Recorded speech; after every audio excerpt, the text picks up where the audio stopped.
pouvez vous asseoir, mes bien-aimés. Nous voulons parler d'un petit sujet que nous connaissons, mais ça fait partie de notre espérance et nous devons en parler. Nous voulons parler de l'enlèvement. Mais avant cela, je voudrais introduire un tout petit peu sur la parole de Dieu. Une parole, c'est une pensée qu'on exprime avant que ça ne puisse être sorti de la bouche. On y pense. Cela provient du cœur. Comme le Seigneur Jésus a dit aux pharisiens, c'est de l'abondance du cœur que la bouche parle. Et l'homme, tout homme, est identifié par sa parole.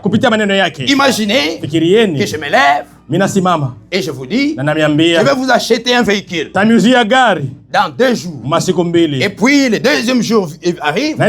Je viens, vous me demandez, où est le véhicule que vous avez promis? Et je commence à nier. Ce n'est pas moi qui ai dit ça. C'est ma bouche qui a parlé. Mon corps est là. Mon corps ne vous a pas promis le véhicule. Vous avez dit non, frère. Tu nous as parlé. Tu nous as dit. Tu vas nous donner un véhicule. Donc ma parole m'identifie. Je suis identifié par ma parole. Je ne peux pas me séparer de ma parole. La même chose avec Dieu. Dieu et sa parole sont un. Tout ce qu'il dit, tout ce que Dieu dit, c'est ce qu'il est. Il dit ce qu'il pense. Et il pense ce qu'il dit. Ainsi sa parole, avant d'être écrite, elle a d'abord été parlée. Au commencement était la parole. Et la parole était avec Dieu. Et la parole était Dieu. Il était en train de parler. Et c'est par cette parole que tout ce que nous voyons a été créé. Amen. Amen. Amen. Maintenant, la Bible que nous avons, c'est la parole de Dieu. Ce n'est pas la parole d'un homme. Mais avant qu'elle ne soit écrite, elle était d'abord inscrite dans 3 supports dont Frère Branham parle. Le premier support dans lequel Dieu avait inscrit sa parole, c'était là dans le ciel. Il avait laissé des indications. Mais cette parole-là, c'est difficile de les saisir.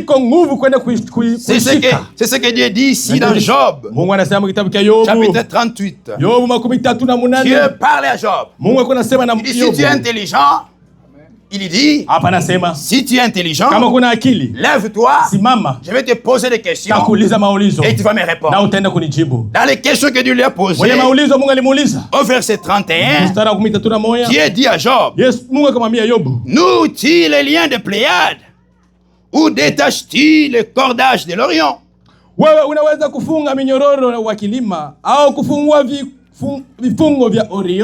Fais-tu paraître en leur temps les signes du zodiaque et conduis-tu la grande ours avec ses petits?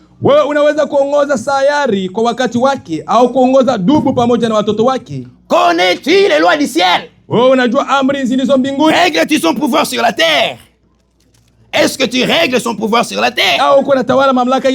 Donc cette Bible-là, que l'on appelle les zodiaques, Dieu l'a inscrite au ciel. C'est l'alignement des astres, des étoiles. Et ce n'est pas à la portée de tout le monde. Comme il dit, si tu as de l'intelligence, il faut être intelligent pour comprendre ça. Et toute la Bible parle de Jésus.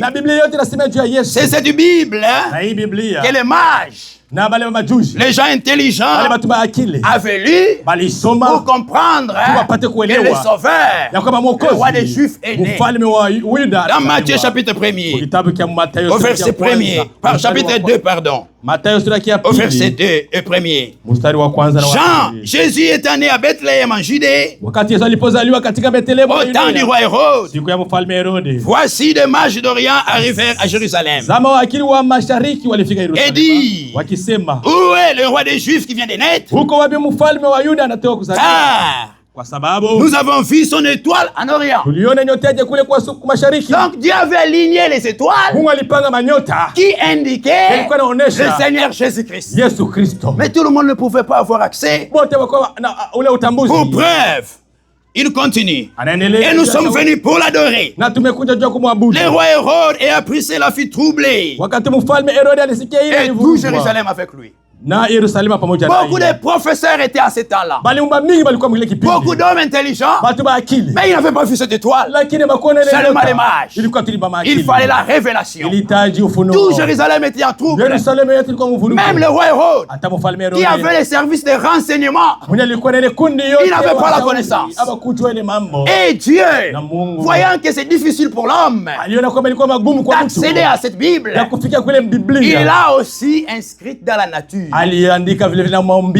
sorte que même celui qui n'a pas étudié, même celui qui n'est pas intelligent, il peut lire cette Bible. Même celui qui ne croit pas que Dieu existe, quand il regarde la nature, il ne peut pas nier cela. Et cette Bible-là, elle est conforme à celle qui a été écrite. Pour le prouver, là où nous avons lu dans 1 Corinthiens 11, l'apôtre dit, la nature ne vous enseigne-t-elle pas?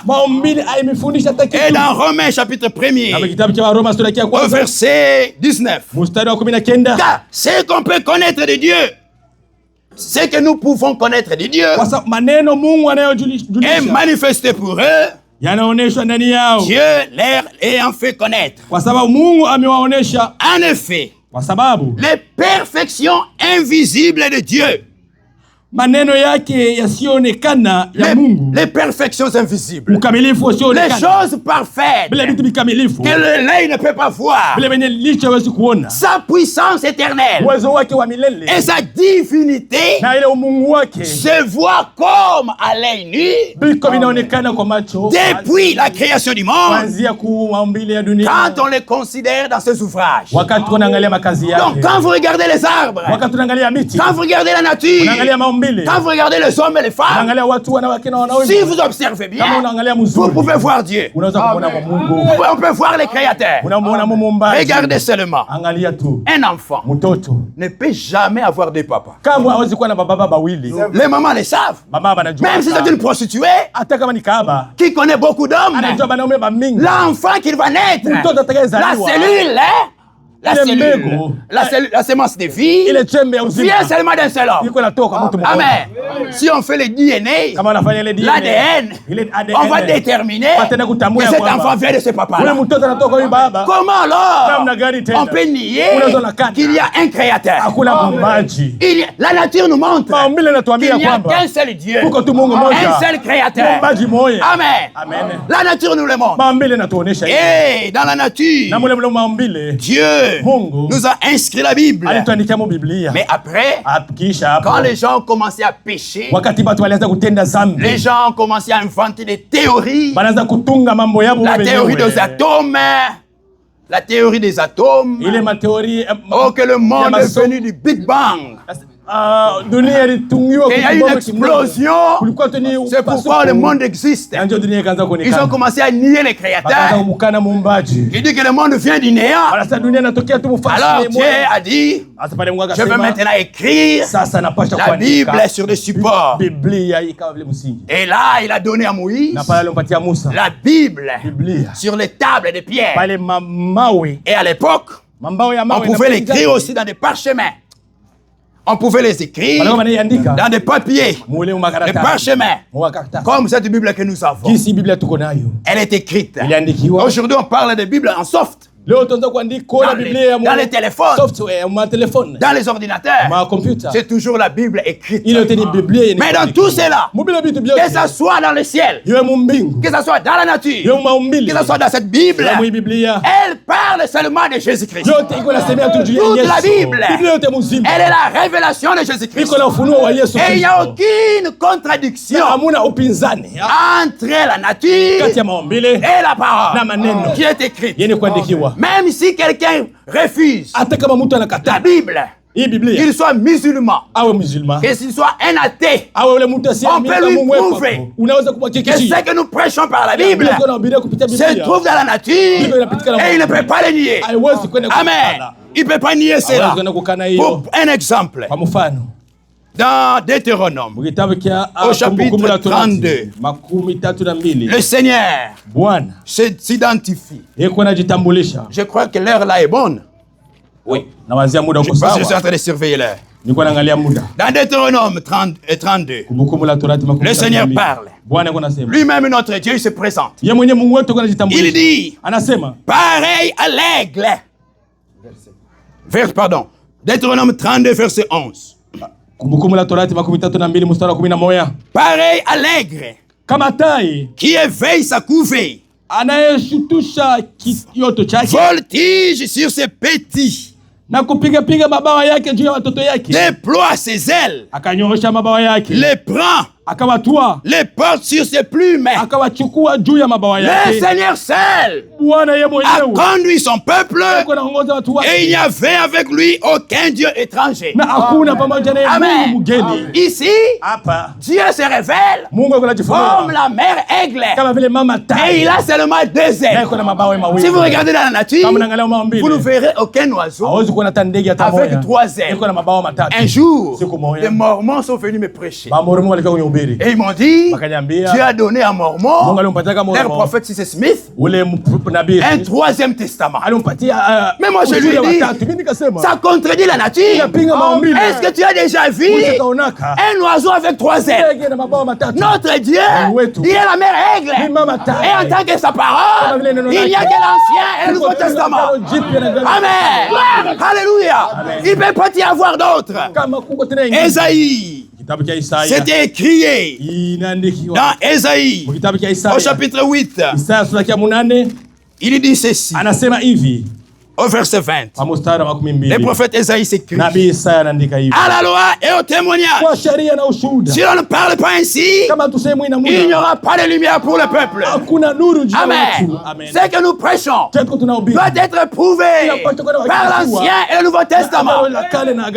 Si on ne prêche pas comme cela, les gens ne peuvent pas voir la lumière de la parole. Ne nous apportez pas un 3e testament, même pas un 4e testament. La Bible, l'Ancien et le Nouveau Testament nous suffit. Amen.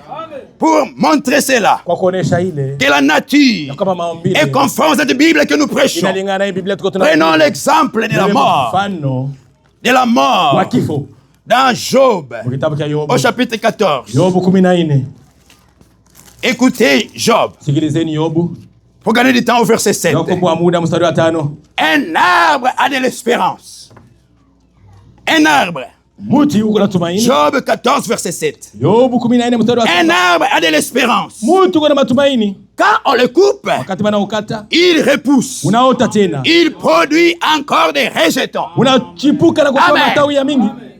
Dieu compare l'homme à un arbre. Même si quelqu'un refuse la Bible écrite, il ne peut pas nier l'évidence. Regardez dans la nature. Le prophète Job nous ramène à regarder la nature. Il a dit un arbre au moins, il a de l'espérance. Quand on va le couper, il repousse.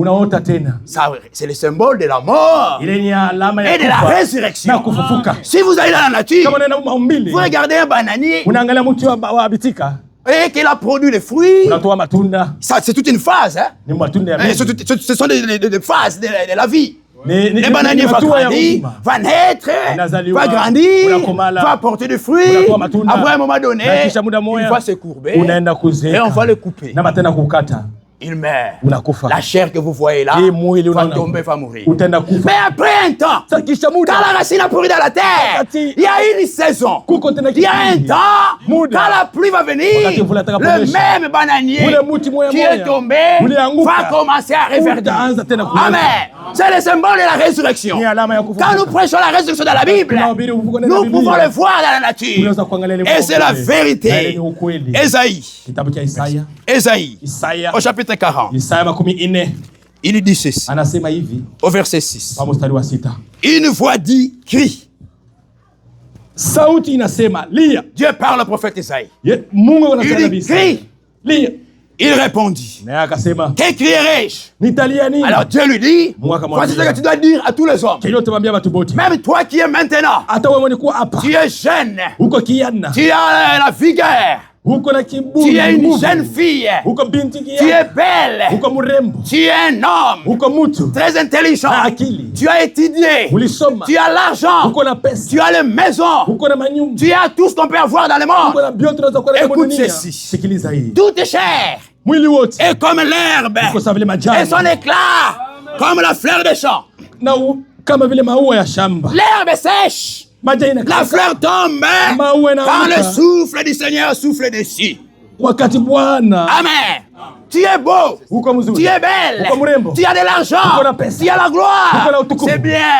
Mais souviens-toi, tu n'es que chair, tu es seulement comme un herbe.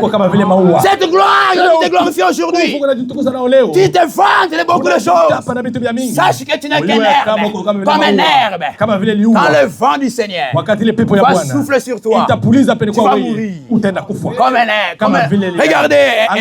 Regardez dans la nature, une herbe. Une fleur, le matin, elle sort dans la fraîcheur de la journée. L'arbre, ça commence à sortir, à germer là. Et on va voir, au courant de la journée, la fleur va fleurir. Mais après un moment, à 12 heures, le soleil va commencer à frapper. Le soleil va commencer à frapper. On va voir la fleur commencer à faner. Regardez nos sœurs, nos mamans. Si vous regardez leurs photos, quand elles étaient jeunes, elles étaient belles. Mais après un temps, elles commencent à faner. C'est quoi ça? L'homme n'est que comme un herbe. C'est pourquoi il ne faut pas se glorifier de cela. Il ne faut pas se glorifier de cela. Ce que tu dois faire, c'est qu'Ecclésiaste nous dit. Dans Ecclésiaste, malgré ton argent, malgré ta beauté, malgré même ton ministère, même si Dieu l'a béni comme ça, verset 3. Mais souviens-toi de ton Créateur pendant les jours de ta jeunesse, afin que les jours mauvais arrivent et que les années s'approchent, où tu diras, je n'y prends point plaisir. Tu dois te souvenir de ton Créateur, même si tu es jeune, même si tu as de l'argent, que cela ne t'aveugle pas pour oublier Dieu qui t'a créé. Amen. Sachant que, comme le frère l'a dit ici, la mort peut te prendre. Amen. Et le jour de ta mort, on ne t'enterre pas avec tes diplômes. Et tes diplômes deviennent inutiles. On ne va même pas les vendre à $10. Si tu vas les donner, même à ton enfant, va chercher de l'emploi avec le diplôme de ton père qui est mort. On va les chasser de travail pour montrer que au jour de la mort, tout est diplôme, tout est visa, ça n'a pas d'importance. Amen. Mais si durant ta vie, tu as reçu le Seigneur Jésus, lui, il est le meilleur ami. Il va aller avec toi, même jusqu'à la tombe. Alléluia. Et c'est Jésus que nous prêchons. C'est Jésus. Il a prêché. Cet homme de Galilée, il avait pris les apôtres. Et les apôtres aussi ont prêché la résurrection. Dans 1 Corinthiens. 1 Corinthiens chapitre 15. Au verset 11. Ainsi donc, que ça soit moi, que ça soit eux, les apôtres, voilà ce que nous prêchons et ce que vous avez, c'est ce que vous avez écrit. Au verset 20. Mais maintenant, Christ est ressuscité des morts. Il est les prémices de ceux qui sont morts. Car puisque la mort est venue par un homme, c'est aussi par un homme qu'est venue la résurrection. Amen. Notre foi, notre religion, c'est la seule religion qui est basée sur la résurrection, la mort et la résurrection. Notre fondateur, le Seigneur Jésus, c'est vrai, il était mort, mais il n'était pas seulement mort comme les autres fondateurs des religions.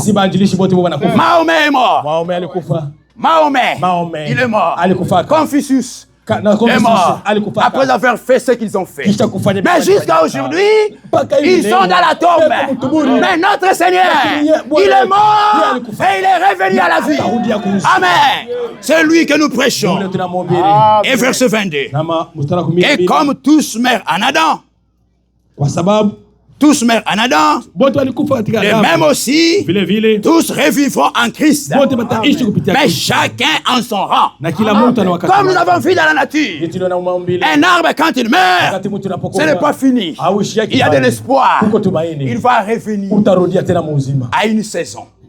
La même chose aussi, le Seigneur nous montre. Mais chacun en son rang. Regardez, des résurrections. C'est vrai. La première résurrection, elle a déjà eu commencé. Quand le Seigneur Jésus est ressuscité, déjà à la croix, le temps nous presse. Sinon, vous pouvez les lire. Vous pouvez les lire dans Matthieu 27. Déjà à la croix, le Seigneur Jésus a poussé un grand cri. Quand il a crié, tous les saints de l'Ancien Testament qui étaient dans la tombe, ils sont ressuscités. Leur corps était ressuscité, mais ils attendaient encore à la tombe. Ils n'étaient pas encore sortis. Amen. Ils attendaient qui? Ils attendaient les premiers-nés. Amen. Notre prémisse, le Seigneur Jésus. Quand le Seigneur est ressuscité, alors ils sont sortis. Ils ont commencé à circuler dans Jérusalem. Les saints les ont vus. Amen. Mais quand ils montaient, ils ne les ont pas laissés. Dans Éphésiens, au chapitre 4, la Bible dit, verset 8, c'est pourquoi il est dit, étant monté dans les hauteurs, il a amené les captifs. Il a fait des dons aux hommes. Wakati alipopanda juu alifunga kifungo akawapa watu zawadi. Quand le Seigneur montait, d'abord, il est allé en bas, dans les régions inférieures de la terre. Et ce jour-là, quand il montait, le Saint de l'Ancien Testament était là. De tous les Moïse, les Job, les Abraham, ils étaient là. Maintenant, le Seigneur montait. Et aussi il montait. Il les a amenés avec lui. Et quand il montait, tous les saints criaient. Il criait aux anges qui sont au ciel. Il leur disait, portes éternelles, élevez vos linteaux, que le roi de gloire fasse son entrée. Alléluia. Et les anges ont entendu. Qui est en train de parler comme ça? C'est qui ce roi de gloire? Et ils ont dit, c'est le Seigneur, puissant dans le combat. Alléluia. Il a vaincu la mort. Il a vaincu Satan. Et il est monté. Alors, il n'est pas monté avec eux aussi. Il les a laissés dans les paradis célestes. Il nous attaque. Amen. Parce que la Bible dit, il ne pouvait pas parvenir à la perfection sans nous. Amen. Il nous attend. Alléluia. C'est ce que nous croyons. Ainsi, mes frères, notre Seigneur, il nous a donné cette espérance. Comme l'état enfant, nous voulons parler maintenant de l'enlèvement. L'enlèvement, c'est une promesse. Dieu en a parlé. Et quand Dieu parle, il est lié à sa parole. Il s'identifie à cette parole. Il s'identifie à cette parole. Dans Jean, au chapitre 14, écoutez ce que le Seigneur dit. Que votre cœur ne se trouble point. Croyez en Dieu et croyez en moi. Car il y a plusieurs palais dans le domaine de mon Père. Amen. Il y a des maisons des rois. Des palaces. Les palais. Ce ne sont pas comme nos maisons. Ce sont des maisons du roi. Vous allez comme la maison blanche. C'est là où le roi habite. Et nous comme la reine. Le Seigneur nous a préparé des palais. Il y en a plusieurs là-bas. Amen. Il continue. Il y a plusieurs palais dans le domaine de mon Père. Si cela n'était pas, je vous l'aurais dit. Je vais vous préparer une place. Je vais Le Seigneur, quand il est monté, il est allé nous préparer une place. Et lorsque je m'en serai allé, et que je vous aurai préparé une place, je reviendrai. Amen. Ça, c'est la promesse. Le Seigneur nous promet. Je ne suis pas parti pour du bon. Mahomet est parti. Et il a laissé les musulmans orphelins. Ils sont là. Ils cherchent Mahomet, ils ne le voient pas. Des promesses fallacieuses qui ne peuvent même pas accomplir. Il dit, si cela n'était pas, je vous l'aurais dit. Et lorsque je m'en serai allé, et que je vous aurai préparé une place, je reviendrai et je vous prendrai avec moi, afin que là où je suis, vous y soyez aussi. Amen. Ça, c'est notre promesse. Et là, quand le Seigneur va venir, il va venir nous prendre. Alors, il y a des témoins de Jéhovah, d'autres religions, qui disent que pourquoi vous voulez aller au ciel? Pourquoi? Vous voulez aller au ciel? Nous, on ne veut pas aller au ciel. On va rester sur la terre. Mais Dieu, qui a inscrit, revenons même, dans la nature, tout témoigne de l'enlèvement. Même celui qui refuse la Bible ici, même un témoin de Jéhovah ne peut pas nier. Regardez l'évaporation. L'évaporation. Quand il y a des rivières, on voit un moment, le soleil frappe et l'eau qui est ici là commence à monter et ça forme le nuage et il y a la pluie. Même les mamans, quand elles préparent à la maison, ils vont chauffer l'eau. Si elle n'intervient pas rapidement et qu'elle laisse ça comme ça, la chaleur là va faire bouillir l'eau et l'eau là va commencer à monter sous forme de vapeur. C'est ça les tubes de l'enlèvement. Amen. C'est comme ça que nous monterons. Alléluia. C'est vrai, mes frères. On ne peut pas les nier. Regardez un aimant. Ça c'est dans la nature. Regardez un aimant. Un magnet. Quand il y a un fer, vous avez un aimant. Le fer est en bas. Quand c'est loin, le fer ne bouge pas. Dès que l'aimant, vous commencez à faire descendre l'aimant, vous voyez voir le fer là-bas commencer à bouger. Il y a des choses qui vont commencer à se passer. Plus l'aimant descend et le fer commence à monter. Amen. C'est ça l'étude de l'enlèvement. C'est ça qui va se passer le jour où notre Seigneur vient. Pourquoi l'enlèvement? Dans l'Écriture, nous avons lu dans Psaume, au chapitre 27, David répond. David avait la révélation. Il dit, si, verset 3, Psaume 29, 27, verset 3, si une armée campait contre moi, mon cœur n'aurait aucune crainte. Si une guerre s'élève contre moi, si une guerre s'élève contre moi, je serai malgré cela plein de confiance. Donc il y aura des guerres, il y aura des armées. Après l'enlèvement, le Seigneur sait qu'il y aura des choses terribles, des choses mauvaises qui vont arriver sur la terre. C'est pourquoi Dieu veut nous enlever pour échapper à cela. Il y aura des guerres. Et alors il continue, car, verset 5, car il me protégera dans son tabernacle. Donc nous monterons au ciel pour être protégés des guerres qu'il y aura sur la terre, de la colère qui va venir. Oh, c'est vrai. C'est encore ce qu'Ésaïe a annoncé. Dans Ésaïe 26, au verset 20, il dit, le Seigneur parle au travers d'Ésaïe. Va, mon peuple.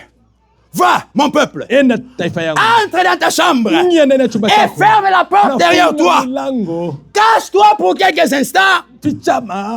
Cache-toi. Cache-toi pour quelques instants, pas pour toujours. Nous allons partir en enlèvement pour quelques temps seulement, pour 7 ans seulement. Cache-toi là-bas pour quelques temps, jusqu'à ce que la colère soit passée. Amen. Nous allons partir là-bas pour échapper à la colère. Le même Ésaïe a prophétisé dans Ésaïe, chapitre 13, verset 6. Gémissez. Gémissez, car le jour du Seigneur est proche. Il vient comme un ravage du Tout-Puissant. C'est pourquoi toutes les mains s'affaiblissent et tout cœur d'homme est abattu. Et tout le cœur des hommes. Le cœur de tout homme est abattu. Même le président. À ce jour-là, ils vont même le chef militaire. Ils vont chercher la mort. La mort va fuir. À cause de souffrance. De la colère de Dieu qui viendra. Qui s'abattra sur la terre. Il continue. Ils sont frappés d'épouvante. Les spasmes et les douleurs les saisissent. Ils se tordent comme une femme en travail. Ils se regardent les uns les autres avec stupeur. Et leurs visages sont enflammés. Voici, les jours de l'Éternel arrivent. Jour cruel. Jour de colère et jour d'ardente fureur qui réduira la terre en solitude et en exterminera le pécheur. Car les étoiles des cieux et leurs astres ne feront plus briller la lumière. Frère, la grande tribulation arrive. Des choses terribles vont se passer sur la terre. Les gens vont se lever. Ceux qui vont rater l'enlèvement, ils se lèvent comme ça. Le soleil refuse d'éclairer. Les étoiles fuient. Même la lutte ténèbres partout. Frère, ne ratez pas l'enlèvement. Amen. Le soleil s'obscurcira de son lever. Et la lune ne fera plus luire sa clarté. Je punirai le monde pour sa malice et les méchants pour leurs iniquités. Je ferai cesser l'orgueil des hautains et j'abattrai l'arrogance des tyrans. Je rendrai les hommes plus rares que leurs faim. Ils seront rares. Vous voyez, c'est difficile de trouver l'or. Amen. Aujourd'hui, c'est difficile de trouver l'or. L'or pire, c'est rare. Il faut aller chercher. Ce jour-là, la colère de Dieu va s'abattre et les gens vont mourir. Les gens deviendront rares sur la terre. C'est pourquoi je prendrai le ciel et la terre sera secouée sur sa base par la colère de l'Éternel des armées au jour de son ardente fureur. Dans 1 Thessaloniciens, c'est ce que l'apôtre Paul aussi a prêché. Dans 1 Thessaloniciens, chapitre 1er, verset 9 et 10. Car on raconte à votre sujet quel accès nous avons auprès de vous. Quel accès? Comment vous nous avez reçus? Comment vous nous avez bien reçus? Comment vous parlez à bien de nous à cause de l'évangile que nous prêchons? Et comment vous vous êtes convertis à Dieu en abandonnant les idoles pour servir le Dieu vivant et vrai et pour attendre des cieux son Fils qu'il a ressuscité des morts, Jésus, qui nous délivre de la colère à venir. Amen. Donc l'enlèvement, c'est pour que nous puissions échapper à la colère. Mais, comme le dit l'Écriture, nous sommes les invités. Amen. Là au ciel, il y a de la place pour tout le monde. C'est pourquoi Dieu appelle quiconque. Amen. Il a lancé les invitations pour le festin de noces là-bas. Venez, vous qui voulez aller au ciel, venez, sans argent, sans rien payer. Frère, pour venir aux États-Unis, les gens dépensent de l'argent, beaucoup d'argent. Mais pour aller au ciel, c'est gratuitement. Alléluia. Seulement si tu crois au Seigneur Jésus. Amen. Ainsi, mes frères, ça c'est la première question. Pourquoi l'enlèvement? La deuxième question que nous pouvons nous poser, quelles sont les conditions pour aller au ciel? Nous pouvons le voir dans Genèse, au chapitre 5. Il est parlé d'Enoch qui a été enlevé. C'est l'enlèvement. C'est pas quelque chose de nouveau. C'est déjà arrivé. Et même c'est une garantie pour nous que c'est vrai. Comme le Seigneur est mort et ressuscité, il est monté. C'est une garantie pour nous que nos frères et sœurs qui sont morts en Christ, ils vont revenir à la vie. Amen. Et nous aussi, nous partirons. Mais quelle est la condition? Dans Genèse 5, verset 22 pour gagner du temps. Enoch après la naissance de Methushélah, marcha avec Dieu 300 ans. Verset 24. Enoch marcha avec Dieu et il ne fit plus parce que Dieu le prit pour aller au ciel. Comme Enoch, il faut marcher avec Dieu. Dans Amos, au chapitre 3, au verset 3 aussi. Amos chapitre 3, au verset 3, il dit ceci. Deux hommes marchent-ils ensemble sans être concertés? Est-ce que tu peux marcher avec quelqu'un si vous ne vous entendez pas? Bon, un frère, il veut marier une sœur. Si elle ne s'entend pas, s'il parle à la sœur, sœur, je vais t'épouser, et la sœur refuse, est-ce qu'il faut marcher ensemble? Il ne faut pas marcher ensemble. Si toi aussi, tu veux marcher ensemble avec le Seigneur, qui est notre époux, tu dois t'accorder avec lui. Amen. Tu dois l'accepter. Amen. Tu dois accepter le Seigneur. Enoch, il a marché avec Dieu. Ils se sont entendus. Dans Hébreux, chapitre 11, il dit ceci. Verset 5. Car c'est par la foi qu'Enoch fut enlevé pour qu'il ne voie point la mort. Et il ne parut plus parce que Dieu l'avait enlevé. Car avant son enlèvement, il avait reçu le témoignage qu'il était agréable à Dieu. Amen. Comment tu peux plaire à Dieu si tu ne t'entends pas avec lui? Il doit y avoir un accord. Il doit y avoir une alliance. Vous devez vous concerter. Et c'est le Seigneur qui donne la parole. Il donne la loi. Oh mes frères, ça me rappelle Isaac et Rebecca. C'est cette histoire d'amour, cette histoire de mariage. Frère, et Isaac était très loin. Son père a envoyé Eliezer. Vous pouvez le lire dans Genèse 24. Le temps est parti. Eliezer, quand il est allé, il a prié. Lisons quand même un seul verset. Lisons dans Genèse 24. Il est allé. Quand il est arrivé, écoutez ce qu'il dit. Genèse 25.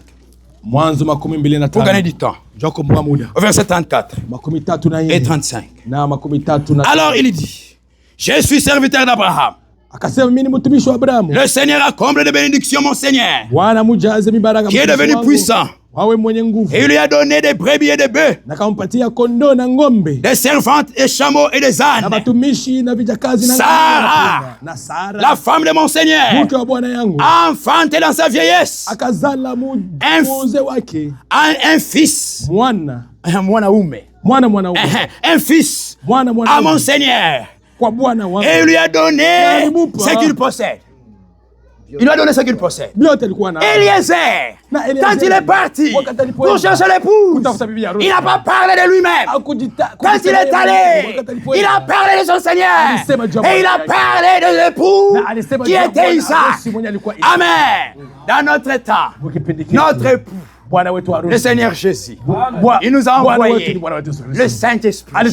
Eliezer, il est venu au travers d'un prophète, William Branham. Et les prophètes nous ont apporté le message. Ce message, c'est une lettre d'amour. Dans cette lettre-là, notre époux a inscrit tout ce qu'il faut pour notre préparation pour rencontrer notre époux. Amen. Ce message contient les instructions pour se préparer, pour s'accorder avec Dieu, pour marcher avec Dieu, et être agréable à Dieu, pour que nous puissions nous recevoir, pour qu'il puisse nous recevoir lors de son retour.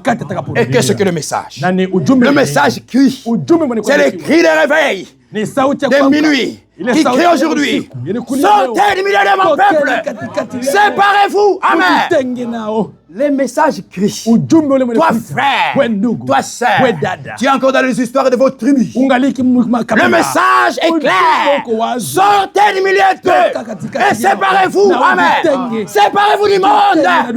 Séparez-vous de tout ce qui est les choses sales du monde.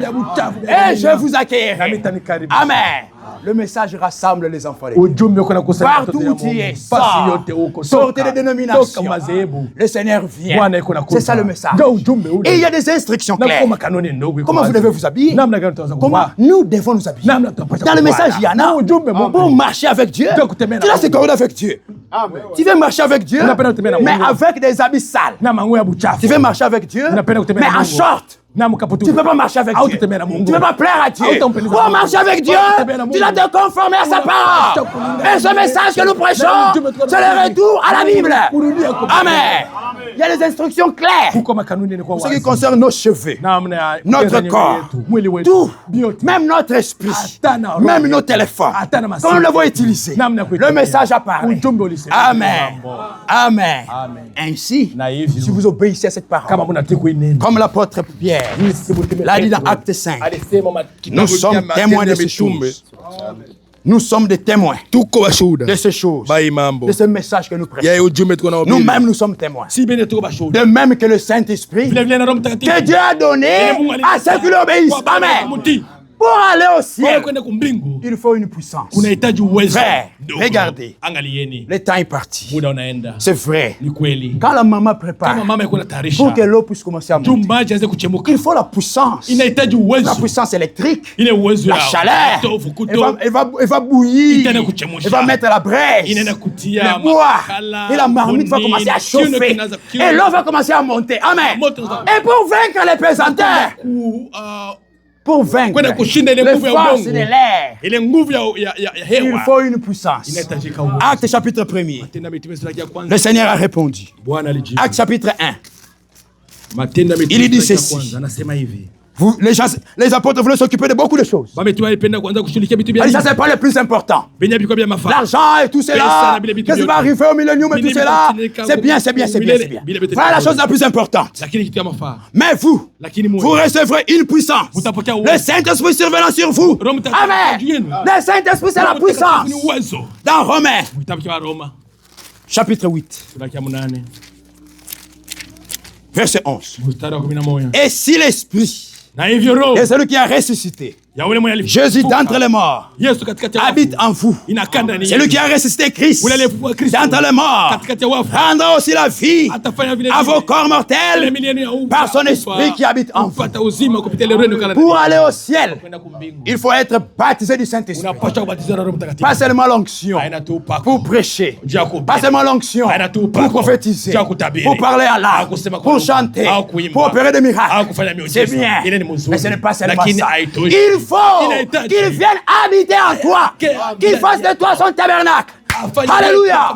Ces jours-là, les anges sont descendus à la naissance du Seigneur. Quand ils sont arrivés, frère, ils ont dit au berger, ils sont là. Dans Luc, chapitre 1er.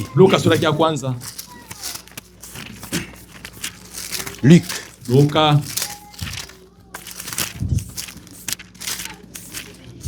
Pardon, au chapitre 2.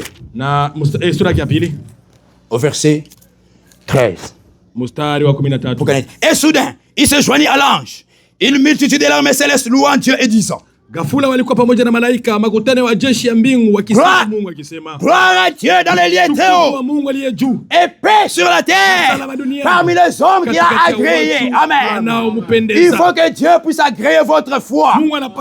Si Dieu est content de vous, comme il était content de Enoch, alors son bon plaisir va reposer en vous.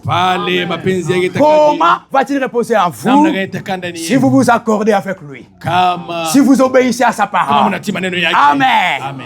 Paix sur la terre parmi les hommes qu'il a agréés. Et vous savez, le Seigneur Jésus, c'est le modèle. La Bible dit, personne n'est monté au ciel si ce n'est celui qui est descendu du ciel, Jésus-Christ, le Fils de l'homme, qui est dans les ciels. Lui seul est au ciel. Même les saints de l'Ancien Testament, ils ne sont pas encore au ciel. Et lui, quand il était venu, il a obéi à la parole. Il est allé aussi se faire baptiser. Jean l'a vu. Jean lui dit non, mais c'est moi qui ai besoin de te baptiser par toi. Le Seigneur lui dit non, Jean. Il faut que nous accomplissions toute la justice. Amen. Toute la parole. Il y a des églises qui disent on n'a pas besoin de baptême. Vous refusez cette parole, alors vous ne marcherez pas avec Dieu. Mais regardez l'instruction. C'est simple, mais ça dépend de vous. Dans Actes chapitre 2, au verset 37. Après avoir entendu ce discours, il sur le cœur vivement touché. Et il dira Pierre aux autres apôtres, hommes frères, que ferons-nous? Voici l'ordonnance. Voici l'instruction. Si vous voulez aller au ciel, si vous voulez aller au ciel, je le donne à tout le monde. Amen. Peu importe tes péchés, peu importe ce que tu as fait, le Seigneur te donne cette occasion. Il ne fait exception de personne. Il dit, Pierre leur dit, répentez-vous. Amen. Voilà l'instruction. Tout commence par là. Il ne faut pas faire des aventures. Tu viens croire et tu caches des choses. Tu viens te demander le baptême et tu gardes encore ton boyfriend. Tu gardes encore ta girlfriend. Tu es un aventurier et Dieu ne veut pas t'agréer. Tu dois te repentir de tout ce que tu as fait de mal et tu dois le confesser. Répentez-vous et que chacun de vous soit baptisé au nom de Jésus-Christ pour le pardon de vos péchés et vous recevrez le don du Saint-Esprit. Amen. Voilà l'instruction.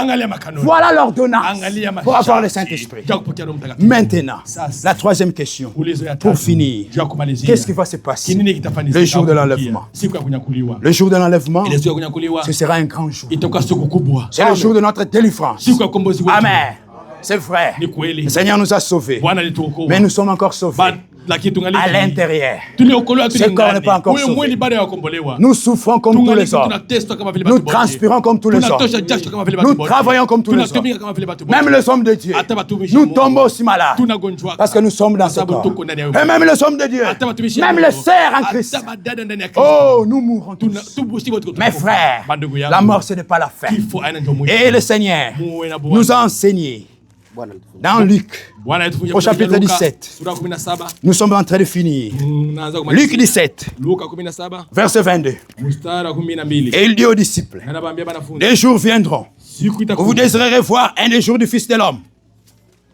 Où vous désirerez voir un des jours du Fils de l'homme. Et vous ne le verrez point. On vous dira, il est ici, il est là, n'allez pas, ne courez pas après.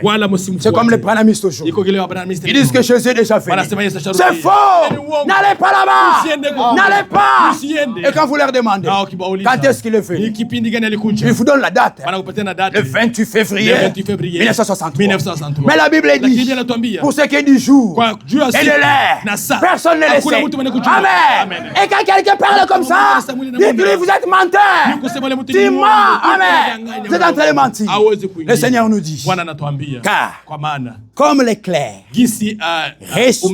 l'éclair, the lightning, l'éclair. Voilà, c'est ça. Lightning, c'est en anglais, voilà. C'est comme l'éclair. Resplendit et brille d'une extrémité du ciel à l'autre. Ainsi sera le Fils de l'homme en son jour. Amen. L'enlèvement que nous attendons, ce n'est pas un processus de beaucoup d'années. C'est faux. C'est contre l'enseignement du Seigneur. Dans l'enseignement du Seigneur, il nous enseigne. Le jour de l'enlèvement sera un jour de 24 heures. Amen. Et à quelle vitesse? Il donne lui-même la précision, les détails. C'est à la vitesse de l'éclair. Amen. Si vous lisez plus loin, il dit en ce jour-là, comme l'éclir, resplendit de l'Orient. Et ceux qui sont à l'Est, même du côté d'Israël, de Syrie, Liban et tout cela. Et nous qui sommes à l'Ouest, aux États-Unis, nous tous nous voyons l'éclair. Amen. C'est comme ça sera l'enlèvement. Et si vous regardez, nous aujourd'hui, c'est environ 12 heures. Mais en Afrique déjà c'est la nuit. Dans d'autres régions c'est la nuit. C'est pourquoi le Seigneur dit, des deux hommes qui seront dans un champ, l'un sera pris, l'autre laissé. Je vous l'ai dit, en cette nuit-là, des deux personnes qui seront dans un même lit, l'une sera prise, l'autre laissée. Ce jour de l'enlèvement, pour les uns ce sera la nuit, pour les autres ce sera la journée. Les autres seront en train de travailler, les autres seront en train de dormir. Amen. Mais personne ne va devancer l'autre. Nous tous nous partirons ensemble. Amen. C'est ce que l'apôtre aussi a enseigné. Dans 1 Corinthiens, au chapitre 15, il dit ceci. Voici, je vous dis un mystère. Nous ne mourrons pas tous, mais tous nous serons changés. Amen. Amen. Frère, il y en a ici qui ne verront pas la mort. Amen. Frère, le retour du Seigneur est proche. Mon frère a intitulé le titre de ces réunions. Le temps est proche. Quel temps? Le temps de l'enlèvement. Le jour du Seigneur est proche. Le retour de Jésus-Christ est très proche. Amen. Il continue. Nous ne mourrons pas tous, mais tous nous serons changés. Quelle vitesse? En un instant. En un clin d'œil. Quand vous frappez l'œil comme ça, essayez un peu de frapper. Là où vous êtes. Frappez. C'est ça la vitesse à laquelle nous partirons. Amen. En un instant, en un clin d'œil, à la dernière trompette, la trompette sonnera et les morts ressusciteront incorruptibles. Et nous serons changés. Et pour finir, 1 Thessaloniciens, chapitre 4, c'est notre écriture que nous connaissons. Et ce jour-là, il va se passer 3 choses. 1 Corinthiens, pardon, 1 Thessaloniciens, chapitre 4. Verset, pour gagner du temps. Verset 15. Voici en effet ce que nous vous déclarons d'après la parole du Seigneur. Nous les vivants, restez pour l'enlèvement, pour l'avènement du Seigneur. Nous ne dévancerons pas ceux qui sont morts, car le Seigneur lui-même a un cri de commandement. Un cri de commandement. C'est la première chose. Le jour de l'enlèvement, le Seigneur, il va lancer un puissant cri. Il va crier comme il avait crié devant la tombe de Lazare. Comme il avait crié à la croix. Il va pousser un cri de commandement. C'est comme dans l'armée. Quand les soldats veulent partir, le commandant va donner l'ordre. Et le commandant va dire: soldats, en avant! Quand il donne l'ordre, alors tous les soldats s'élèvent. Et le jour de l'enlèvement, ça sera comme cela. Dans Matthieu 5, le Seigneur Jésus. Oh frère, le temps est parti. Bon, pour ne pas abuser de votre temps, continuons. D'abord, il y aura un cri de commandement. Le Seigneur va crier d'une voix forte. Et après, qu'est-ce qui va arriver? La deuxième chose, il continue. À la voix d'un archange, l'archange Michael, il va lever aussi la voix. Et il y aura guerre dans le ciel. Vous pouvez le lire dans Apocalypse 12. Et le prince de la puissance de l'air, Satan et ses démons qui cherchent à nous bloquer la route avant d'aller au ciel, Michael va se lever. Il va combattre contre Satan. Et les anges aussi vont combattre les démons. Et ils vont le jeter sur la terre. Et après cela, la trompette. Au son de la trompette de Dieu, le Seigneur descendra du ciel et les morts en Christ ressusciteront. La trompette en Israël, ça sonnait de grands événements. Quand il y avait des grands événements, on devait sonner la trompette. Et il y aura un grand événement dans le ciel. Les trompettes servaient aussi au rassemblement, pour rassembler le peuple en vue de grands événements. Vous pouvez le lire dans Nombre 10. Et ce jour-là, la trompette du Seigneur sonnera. Ça va nous appeler. Amen. Les morts vont ressusciter. Ensuite, nous les vivants qui sommes restés, nous serons tous ensemble, enlevés avec eux dans les nuées à la rencontre du Seigneur dans les airs. Ainsi, nous serons toujours avec le Seigneur. Nous ne partirons pas avec ce corps. Ce corps de l'humiliation va rester. Mais le jour de l'enlèvement, nous allons expérimenter la grande puissance de la puissance de la résurrection. Ce corps ici sera transformé. Le Seigneur l'a montré à la montagne de la transfiguration. Pierre, Jacques et Jean étaient là. Ils regardaient le Seigneur et ils ont vu devant leurs yeux un miracle se produit. Le Seigneur Jésus, la gloire de Dieu est descendue et son corps a été changé, a été transformé. Ils ont vu le corps de briller. Amen. Et nous aussi, nous porterons ce corps de gloire et nous serons semblables au Seigneur. Que la paix du Seigneur reste avec vous. Alléluia. Amen.